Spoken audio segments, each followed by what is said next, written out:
Hello friends, ఇప్పుడే గోవా బీచ్కి enter అయినాం. డ్రెస్సులు కొన్నాం, బ్యాచ్ మాది డ్రెస్సులు కొన్న తర్వాత డ్రెస్సులు వేసుకున్నారు అందరూ, ఒకటి బడి డ్రెస్సులు లాంటి. ఇక అంతా గోవా బీచ్. హాయ్ ఫ్రెండ్స్, ఇప్పుడే గోవా బీచ్కి ఎంటర్ అయినా. ఎంత కారు, ఇది పార్కింగ్ ఏరియా. కారు మాది కిరాయికి తీసుకొని వచ్చినాం. 4000 వచ్చేసింది కారు, ఒక కారుకి వచ్చేసి.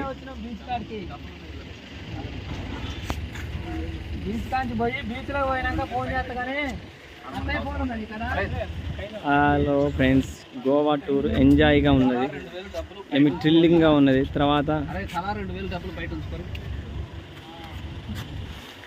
అంత బ్యాచ్ మొత్తం సూపర్ ఉంది. హాయ్, ఇదంతా మా బ్యాచ్.